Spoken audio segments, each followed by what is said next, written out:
Hi, my name is Kevin Keller, and this is my channel. This is one of the first videos that I'm going to put up. I started riding motorcycles, road bikes, about 3 years ago, and since then I've done 3 relatively long trips. The first one 3,000 miles, second one 3,500, the third one 4,000 miles. I am new to this and I'm learning as I go, and so I'm hoping that some of the tips and packing and equipment that I have, route planning, things like that, are all helpful to other people.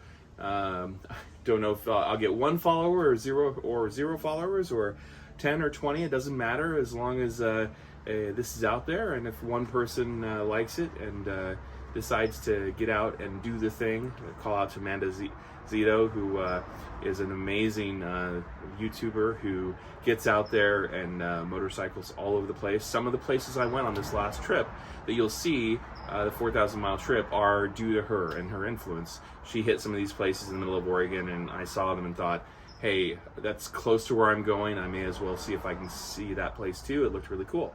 So this is just in the interest of everyone learning from each other.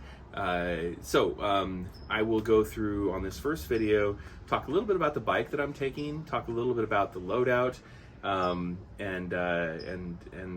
some basic planning.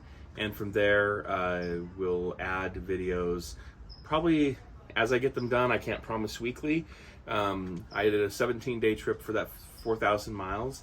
And so each of those days I took a lot of video, and I'm hoping to compress that down and create a series that covers each of those days, the places we visited, and some of the planning and other tips. So we're going to start the whole trip and the discussion of the trip off with the most important piece of the whole thing, which is the bike. I think the rider might be second, but the bike is super important. I go on long trips, and I have gone on 3,000 plus mile trips with my Bonneville T120 Black. His name is Nigel. I don't know why I named him that way. For those of you who are in the UK and who have the name Nigel, no offense was meant. In fact, sounded like a great name for somebody trusty and that would be your friend along the way. So that's Nigel. Nigel is not a stock T120.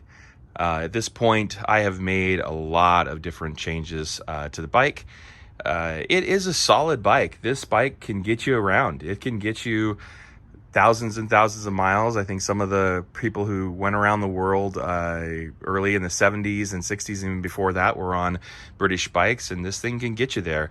It's not quite the same as the bike you can see in the background, my friend's GS 1200. Great bike. Jealous. It makes Nigel look tiny, but Nigel gets you there. So let's talk about the things that I have done that are unique. I'm going to move around. I'm going to cut and clip this thing as I go, but here I am. I'm a big guy. Nigel can handle it. It's 1200cc engine in there. Makes a lot of horsepower. It's a great bike. First thing I ever added to the bike, some engine bars. Now, this is my first road bike. I'd ridden dirt bikes as a kid, but this is the first road bike, and pretty good sized engine and everything.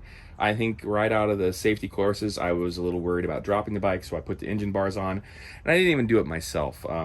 These bars, you can see there's a torque there. I didn't have a torque, didn't even know what it was at the time, and so I took it to the shop and had them do it.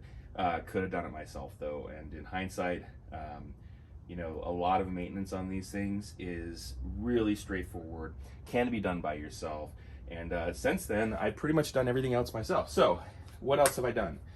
Front forks on a Triumph T120 stock, they're not progressive, and so I popped off the caps here and put in progressive springs.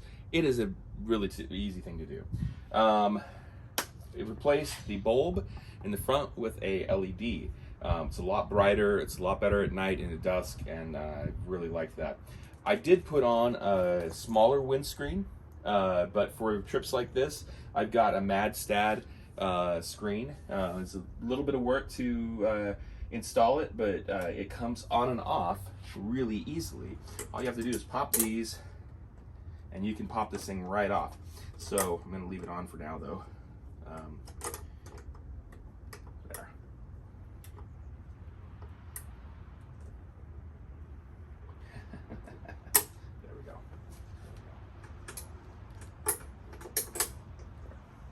All right, what else on the front end have I done? Oh, most important, on the front, the rectifier on the Triumph is really exposed. So it is right below your light. It is not completely blocked by your light. And along a trip last year, I took a big chunk of road debris and it just about took out my rectifier. So I had to put in a new rectifier and I put a screen over it. I'm gonna move the camera to show the various things. You can see under there, the rectifier along with its guard.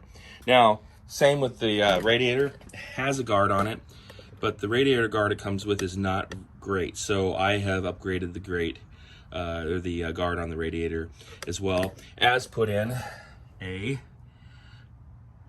skid plate down here. Trek Racing. Just put that on, it's aluminum.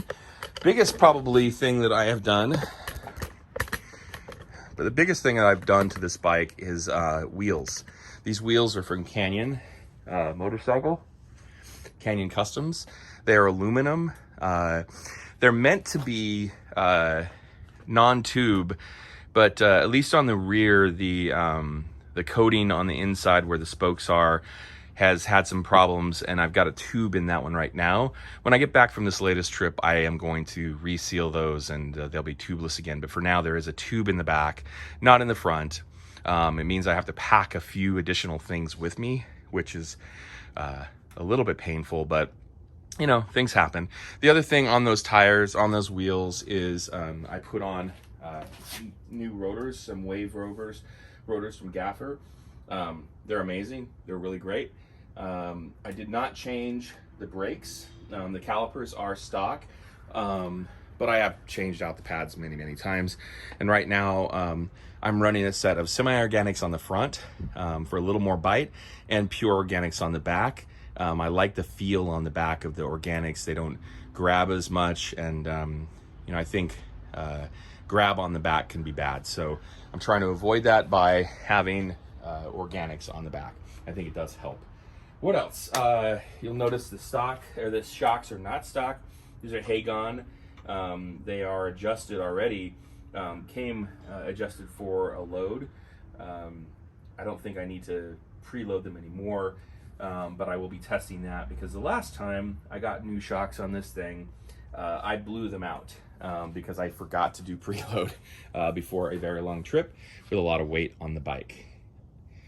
What else? Oh, Sissy Bar. Right here. This thing is amazing. It helps hold a lot more on the bike than the stock. I did do a long trip with the stock back bar.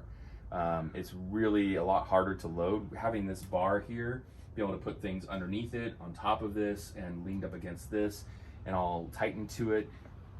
It gives a lot more solidity to the bike as you're going along. So those are the upgrades. This is the bike. And it's going to go about 3,500 miles here in just a couple weeks. We are going to go up the coast and across Oregon and Washington into the northern part of Idaho, over to Glacier National Park, down through the mountains of Idaho, across Oregon, and then down through the northern part of California again, taking a slightly different route. So I see a few more things on the way back down. So this is the steed that will get me there, Nigel. I will go through and record little bits about what I'm bringing along with me for those of you who have never done a trip before and want to just see what I've kind of whittled it down to at this point. And when I say whittle, I don't mean I've kind of whittled it down to the bare minimum. I think that there are probably people who do trips who are a lot more minimalistic than I'm going to be, but it is minimal compared to past trips. I continue to find ways to shed weight, not bring some things that I'd brought before and I just didn't end up using as much as I thought I would, and finding new ways to fasten things on that make a little more sense and give a little more space. And I've managed to cut down the number of bags and make them more accessible, easier to get into, things like that. So I will document that as well. It'll go in probably the first video that I create, a pre-ride video that shows the route and everything. So this is the bike. This is Nigel.